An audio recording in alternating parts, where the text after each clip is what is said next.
The Florida Gators got great news moments after the shocking news that happened earlier in the day.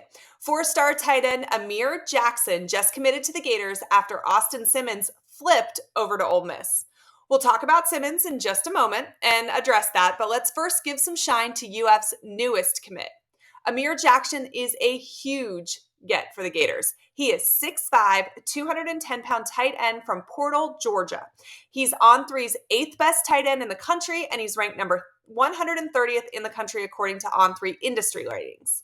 Florida was thought to be the leader here, and they absolutely closed on his official visit this weekend. The commitment is great news for UF and really comes at the perfect time because of what happened earlier in the day with Austin Simmons. Again, we'll get to that shortly. Jackson is a phenomenal athlete. He also played basketball and was really, really good there, averaging nearly a double-double with 13 points and 9.4 rebounds a game in his junior season. In his freshman and sophomore seasons, he did average a double-double. We talk all the time on this channel about how Billy Napier has a thing for multiple sport athletes. I talk all the time about why I think that is. One, I think obviously it means they're incredible athletes. If you can compete at a really high level in multiple sports, you are incredibly gifted. You are very athletic, right? But the other thing about that is I think that if you play multiple sports at a high level, it means that you are also really, really good with time management. Okay. You can juggle multiple practices. You can juggle multiple playbooks. You can juggle multiple schedules. I think all of those things point to the type of athlete that Billy Napier is looking for. Somebody that's really good at time management, somebody that's really intelligent, somebody that's very versatile, and obviously somebody that's athletic. So we see yet again, Billy Napier going after a multiple sport athlete because that is the type of guy he wants on this roster. Now, Jackson has a really, really great frame, really good size. His length and wingspan are exactly what you should be looking for in a tight end. He moves very well and is extremely fluid. And as you can see from some of the highlights we've shown you, he's got that little bit of extra fight in him, and you really want that in a player at this level. His willingness to go across the middle and go after the ball is really impressive.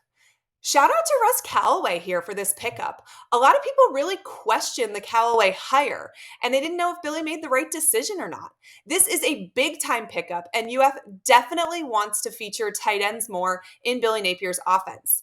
Jackson is a matchup nightmare, and this is a huge pickup by Callaway to come right in and start making a difference on the trail immediately.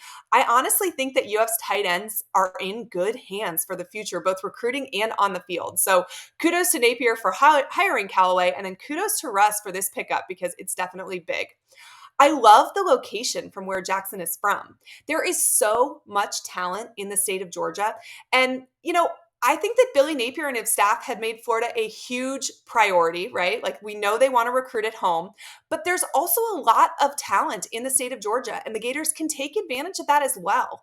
UGA has obviously dominated that state for years, and when UF is rolling, they do their fair share of damage in the state as well. So kudos to UF for going into Georgia and getting their guy. All in all, some much, much needed news for UF as they land Amir Jackson, the 4-star tight end out of Portal, Georgia. Okay, so now what y'all have been waiting for, the Austin Simmons info. Florida got some unfortunate news today, and we're going to address it head on. We told you 3 weeks ago that Austin Simmons would be reclassifying into the class of 2023. We were told that by multiple sources, and we also pointed out that Billy Napier had implied it himself by saying that UF would add one more scholarship quarterback to the roster and that they would not be doing it through the transfer portal. That doesn't leave a whole lot of options for how else they could be doing it. Austin Simmons was obviously committed to UF at that time. We do know that he took a visit to Ole Miss, and then he came back to Gainesville and visited UF shortly after that. And confidence from the UF staff remained high that not only was he going to reclassify, but that he was going to stay committed to the University of Florida. On Thursday, various reports, both national and local reporters, confirmed what we had already told you a few weeks ago, that Simmons was going to be reclassifying to the class of 2023. And those reports were met with mixed emotions and thoughts. And then today, as you know, Austin Simmons did reclassify to the class of 2023. But he flipped his commitment to Ole Miss, the place that he visited a few weeks ago. From what I've been told, NIL did play a role in this decision. Here's what I'm going to say about the situation. I stand by the information that I was given. I was told that he would reclassify, and I know beyond a shadow of a doubt that Simmons was working through the enrollment process at UF. We knew he was going to reclassify. What we had no clue on, and what shocked everybody else, was the flip to Ole Miss in the 11th hour. Now, some folks have deleted tweets, deleted videos, and totally changed their narrative on Simmons. I will not do any of that. I was given information, I trusted that information, and that information turned out to be spot on. The flip to Ole Miss is the wrench that was thrown into it. When I was told that Simmons was reclassifying, the fact that he was committed to UF, and I know beyond a shadow of a doubt that he was working through the enrollment process at UF, I have no reason to be ashamed or embarrassed by anything that was reported. I stand by my sources, and I also think it's really important to say my sources in this situation and in any situation that I have ever or will ever report on are my own. I will never, ever use another reporter's story as my source. Austin Simmons was always going to reclassify, but he picked a different school. It's as simple as that. And I believe this is a situation where a kid changed his mind for whatever reason and flipped schools. I will 100% continue to dig on this, and I hope that I can provide a full update as to why things changed at some point. But I do want you to know that I believe NIL was heavily involved. And what I've been told by people familiar with the situation, that is the case. I don't think that this is a situation where UF couldn't meet the demands if they wanted to. I think it's more of a situation of not seeing the value in meeting the demand. I don't think that this means that UF's NIL is in bad shape. I actually think it means that we're smart with our NIL money.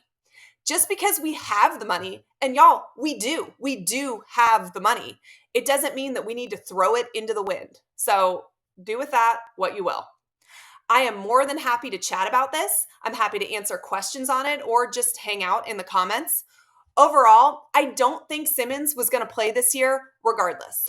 So I think the craziest part of this entire Austin Simmons saga is the quote that David Simmons, who's Austin's dad, gave to the Palm Beach Post just a few moments ago. He said, Florida was nice, don't get it twisted, but the schedule's too hard and they want DJ Lagway. That is such a bizarre thing to run to a newspaper and say, okay? And I have heard throughout this entire commitment that Austin Simmons' dad is one of those dads. And, I think sometimes we talk about the parents and recruiting and what they want. And there are some parents who want to be in the driver's seat of recruitment processes. There are other kids whose parents solely let them dictate where it is that they want to go and what their priorities are. In the Simmons family, it appears, at least from the outside in, that's dad driving this machine here.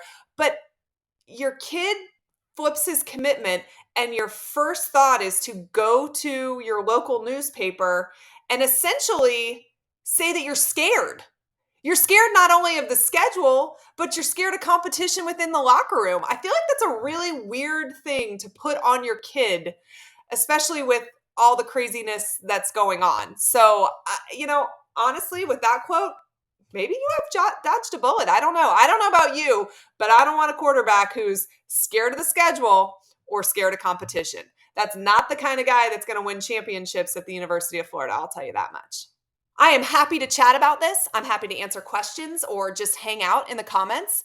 Overall, I don't think Simmons was going to play this year regardless. And I think that it's still a great day with the pickup of Amir Jackson. If you've made it this far, do me a favor and smash the subscribe button because I will always keep it real and honest with you. I appreciate you all for watching, and if you want more Gator recruiting info, here is our most recent conversation with Keith Neuber of On3.